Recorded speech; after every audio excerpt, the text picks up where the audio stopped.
So we can differentiate. We have an example. But can you differentiate function which is y equals to x square sine x? So we have a function like this. Now this involves simple function and trigonometric function. And of course, we know that if we have two functions, then we know the product rule. This is a kind of f dot g. But the function f is simple, the function g is trigonometric. So we will use all our knowledge. First one is we should know the product rule for differentiation. The second thing is that we should know what is the derivative of sine x. We already derived it. So the thing is very simple. Apply the product rule of the derivative on this. It will become x square, the derivative of sine x, plus sine x, the derivative of x square. And it becomes x square cos x plus 2x sine x. Right?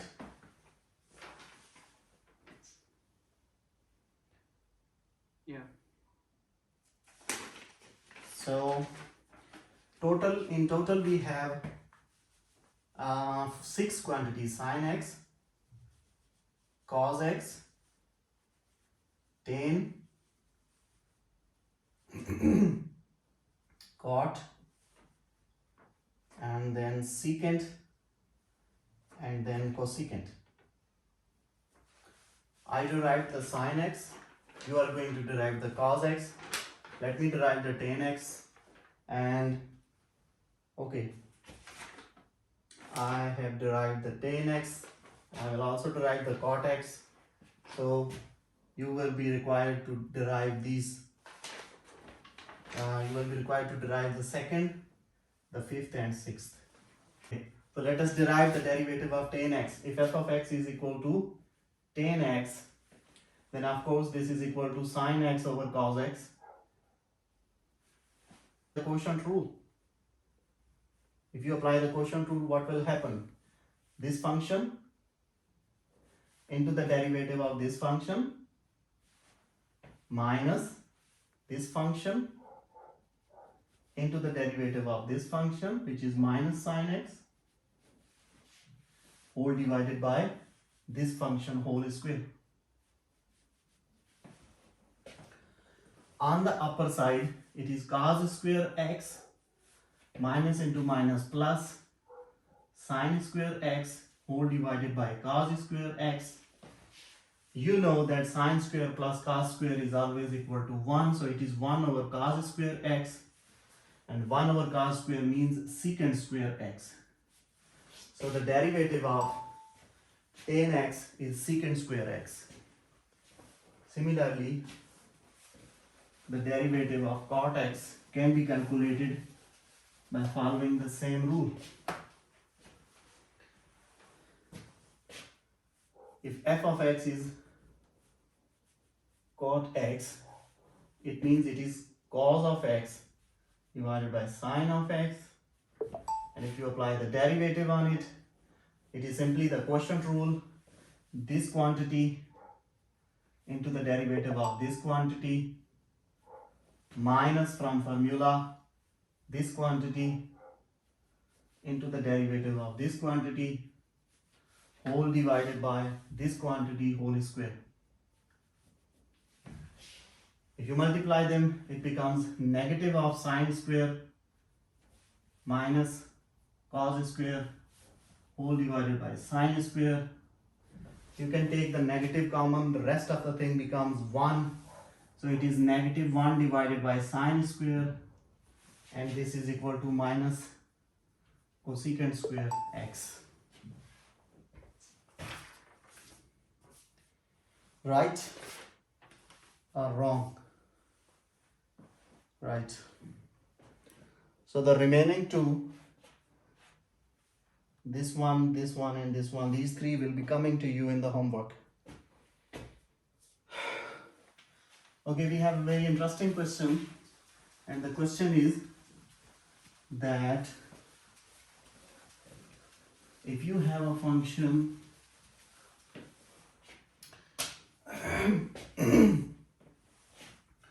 if the function f of x is equal to cos of x,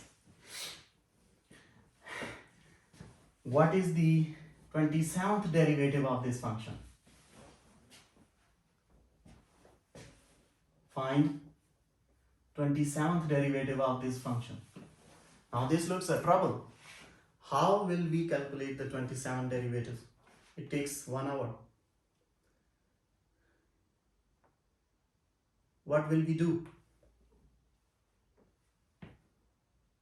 Yesterday, when we were trying to find the nth derivative, what we did? Oh yeah, we drive the formula. Yeah, I remember. We will try to find first few derivatives and we will see what is the pattern, what is happening. Yeah. So we will generalize it. So let's see, if f of x is cos x, then f dash of x is negative of the sin x.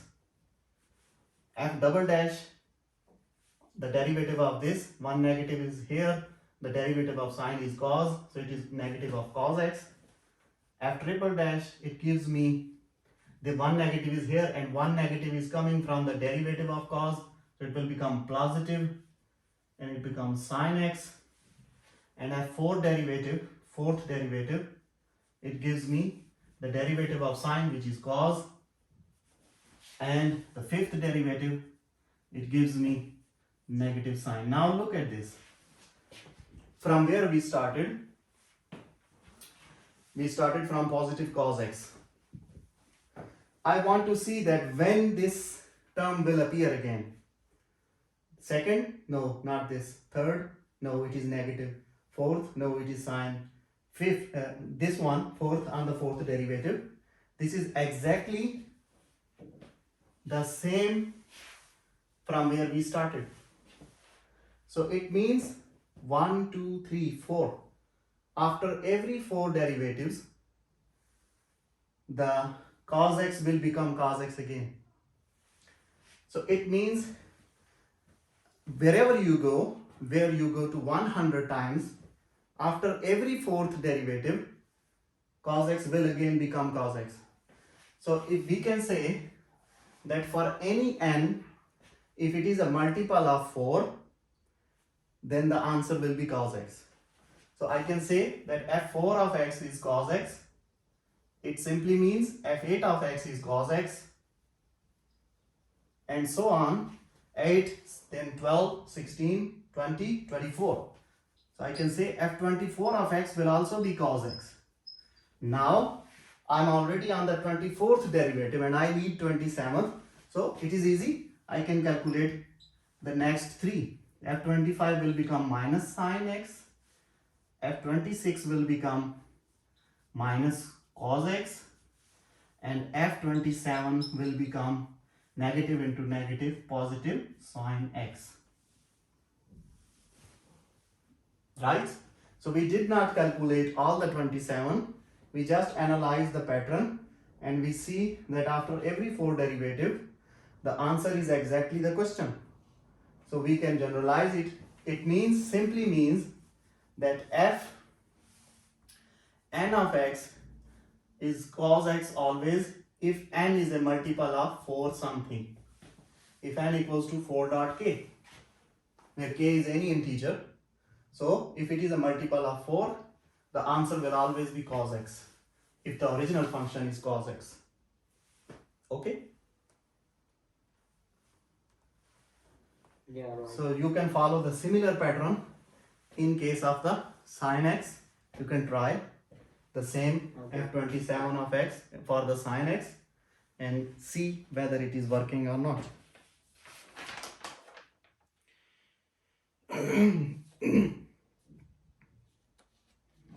And one more question is about the limits in trigonometry, that how we can apply the limits in trigonometry.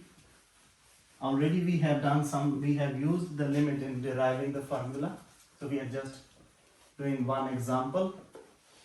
I have solved 2 examples. You can read the PDF later. So the example is that find the limit x goes to 0, 7x divided by 4x.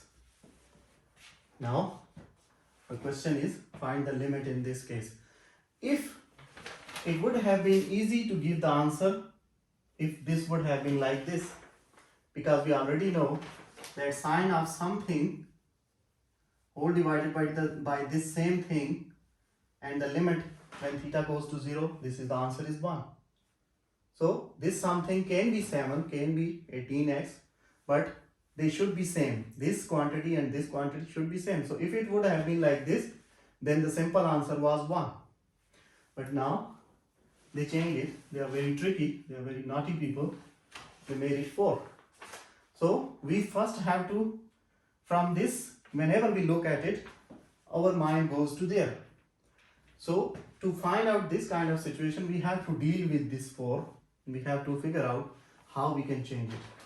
So this quantity, we can write it as in terms of 7x over 7. To make this 7, we can simply multiply and divide whole this thing by 7. Limit x goes to 0, sine 7x over 4x. Now simply pick out this, put it here, and take this and put it here. So it will become 7 divided by 4, limit x goes to 0, sine 7x over 7x. Now I can assume that suppose my theta equals to 7x. Then when x goes to 0, theta equals to 7 into 0 equal to 0. This means x goes to 0 also means theta goes to 0. Whenever you apply limits and you are changing the variable, you are changing the things, you are changing the variable from x to theta, then of course you have to change the limit from x to theta, and you have to check that whether when x goes to 0, theta is also going to 0 or not. Sometimes it happens when you change the variable, if original variable was going to 0, approaching 0, then the new variable can approach to infinity. So you have to confirm first that if you are changing the variable, I am trying to change this variable into theta, then I must have to confirm that the limit also changes like this. If I can successfully change this variable into theta, but the limit is approaching infinity, then I cannot apply this formula. I cannot use this trigonometric identity. But I can see here that if I assume this, then when x goes to 0, theta also goes to 0. So theta and x, they same approach to 0. Therefore, I can replace this quantity and I can say that limit theta goes to 0, sine of theta whole divided by theta. Now I know this thing. The answer of this thing is 1. Therefore, it becomes 1 and the whole answer is 7 by 4. So this is the answer of this limit. But meanwhile, in between, there is some kind of trigonometric trick which you apply to solve it.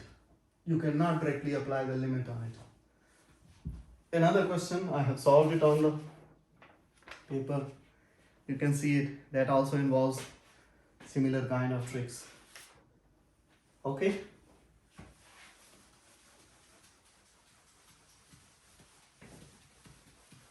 Any question? No, no question.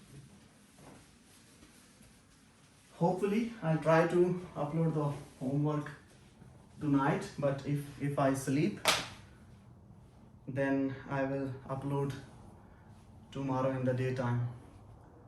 So you can do it. Yeah.